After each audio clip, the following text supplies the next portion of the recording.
And what's up, everybody? I'm back with another video game review, and today we are reviewing Loud, My Road to Fame. Yeah, not necessarily a great name, but it works. Basically, this is about these. It's a rhythm game that goes through like the progression of somebody who has big aspirations to become a great musician one day, and it goes through kind of like their ambitions path and like story and that kind of thing too. As you play the levels and just go through the game in general. So, and you guys can know that I am not a huge rhythm game fan. So what did I think about this game? We'll get to that in a minute. But first, this is another game from the Jingle Jam Steam Bundle. If you want to do that this holiday season, all you gotta do is through the Yogscast. It's like $35. Gets you a ton of good games. Well, ton of games. Your judgment if you think they're that good or not. But it's like 100 or some games. It all goes to charity as well for the holidays. It's a really good cause, and I would totally recommend doing it if you get the chance to. But what are my thoughts on this game? Let's jump right into it, shall we? Now, I gotta be honest. Overall, though, like I said, I'm not a huge rhythm game fan. I haven't played that many rhythm games. Beat Saber, Donkey Konga as well. Not not really super similar games, but this game I did enjoy. But one thing I didn't enjoy about this game was the dialogue that they wrote for this game.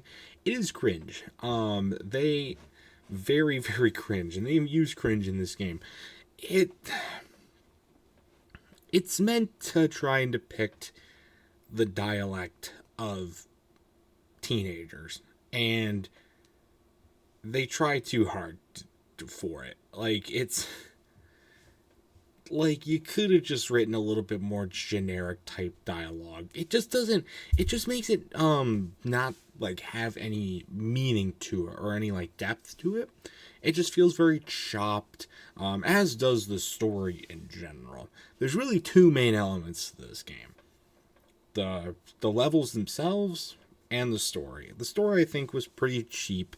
It was, I mean, they had a good idea for it. It just wasn't really that well realized. It's choppy, it's tacky, and like I said with the dialogue, no more is it where else is it more apparent than the dialogue itself. It's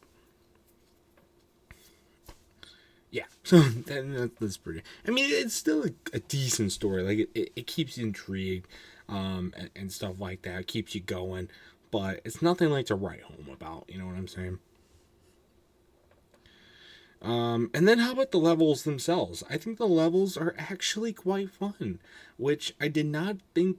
First off, I didn't think this was the rhythm game going in, but the fact that like I enjoyed this game and I was like intrigued to play it. I wanted to play more and more of it. I wanted to, you know, enjoy it, and I had fun with the levels, and it was a quite refreshing change.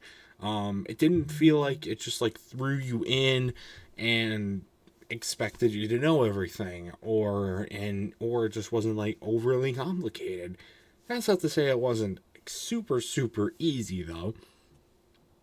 There was a lot of buttons. So I play Steam games. Hold on a second. I play Steam games on a PS4 controller. This is specific PS4 controller actually, and you use buttons on this controller that you really don't use. And I guess playing a rhythm game with this is not what most people would say is a comfortable way to play a rhythm game. But like you're going like this and over here. Sometimes you're doing both at the same time. So even though it's more of I guess you could say simplistic layout, it is still quite challenging, and you really got to it gets your brain thinking. You got to memorize each of the stuff, especially later on in some of these songs when it really does pick up. It can be tough. So And there's a lot going on that to memorize as well. There's different ways to, you mash the buttons, you hold them down, you do just a press, and the timing of them isn't always the greatest.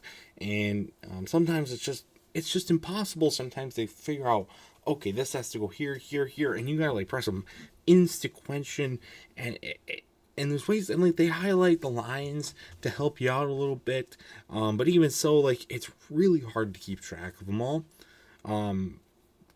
But thankfully, the levels are not, they're not super punishing or anything like that.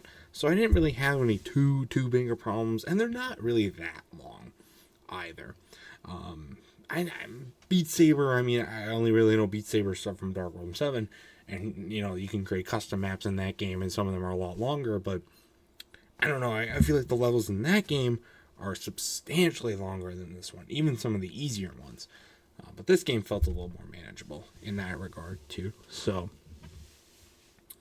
that's all I gotta really say for this game. I was surprised. I didn't think I would like it at all, but I actually didn't hate it.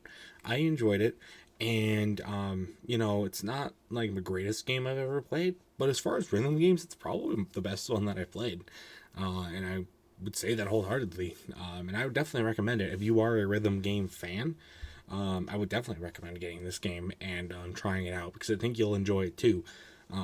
So, for my final score for Loud, My Road to Fame, I'm probably going to have to give it we'll give it a 7. Yeah, we'll give it a 7. I think that's a good score for it. It's not the greatest game in the world, like I said, but definitely worth a try, in my opinion. So that's going to do for this review. If you've ever played Loud, My Road to Fame, I'd love to know your thoughts about it in the comment section down below. So that's going to do it for this video and this review as well. So stay tuned for much more amazing content, including more game reviews and other awesome stuff. And until next time, see you guys later. Goodbye.